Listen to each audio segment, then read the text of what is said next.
Hello, beautiful, amazing, fantastic world, and you, wonderful, wonderful individual you.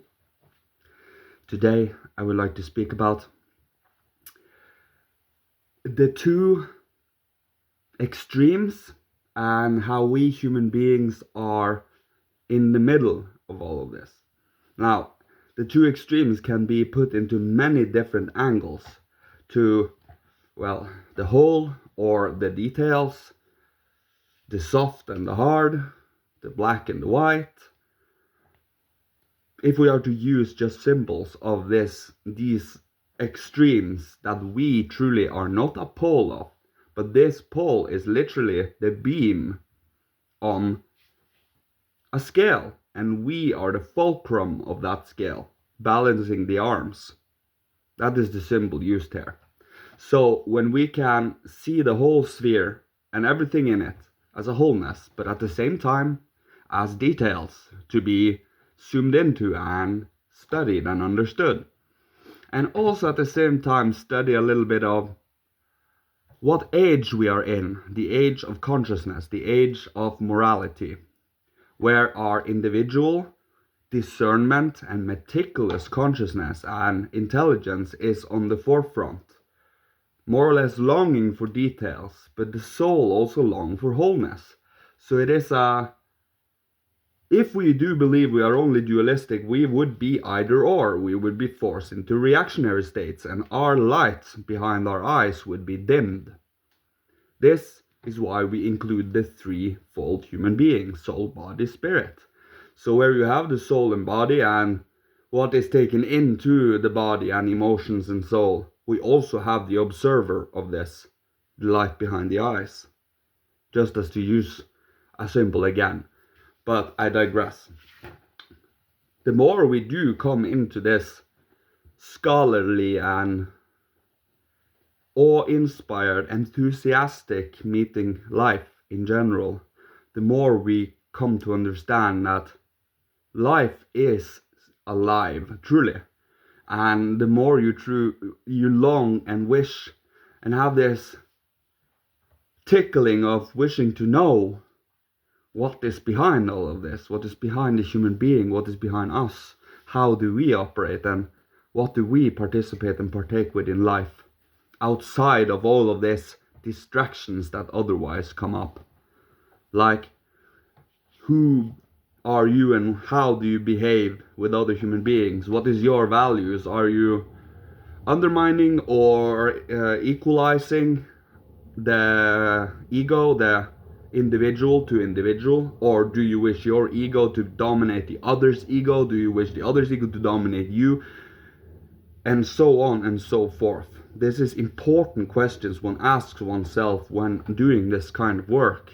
For once you reach stages of development, you are having responsibilities in the end. For it's kind of like having two states. It's the scholar state and the normal human being state. And it's not about either or being the right one, because as I said, we are manifold and we are having layers and depth to us that we are not always so inclined to experience and explore. But by highlighting certain aspects, dimming others, or highlighting others and dimming the first, are dimming that specific and highlighting certain. It's still you, it's still within the sphere of you and your interests and how you meet another human being. So when you meet another human being where they are, and at the same time not undermining or reducing yourself, you become a participant in life in general, and you start to learn about a lot of different people and a lot of individuals, and you become awake to individuality, and you become awake to the inner life of any person you meet. And what's so amazing with consciousness and morality, consciousness has to be trained, it has to continuously be exerted, but in a respectable and relaxed way. It cannot be forced, it cannot be brute forced. And at the same time, it's that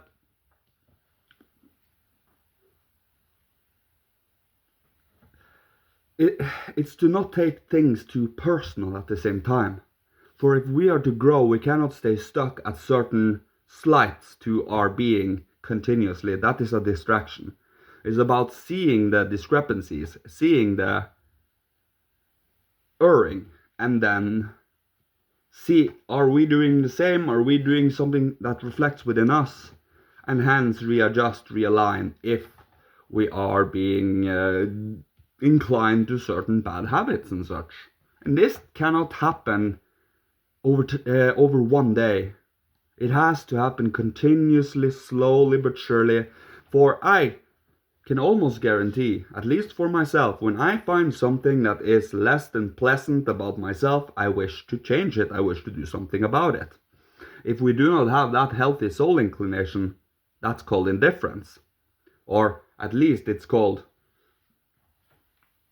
having a certain lack of interest in it. But that's often either it is based on that we do not know yet, or if we know and choose to do otherwise anyway, I am just going to have you chew on that thought and feeling for a bit and not going to put any personal opinions on that one in the end. So having this, both holding space for individual and also holding space for the whole of humanity, not losing oneself in any extremes. Because we are the balancer. And yes, there are two extremes, blatantly visible anywhere you look, but once you come within the human being, we are threefold. So it's important to notice that our I, our observer, our spirit, is what makes the balance possible in the first place. So the more you become awake, the more also you start to feel sensations of emotions and values and human worth and such that can become immensely painful or immensely joyous.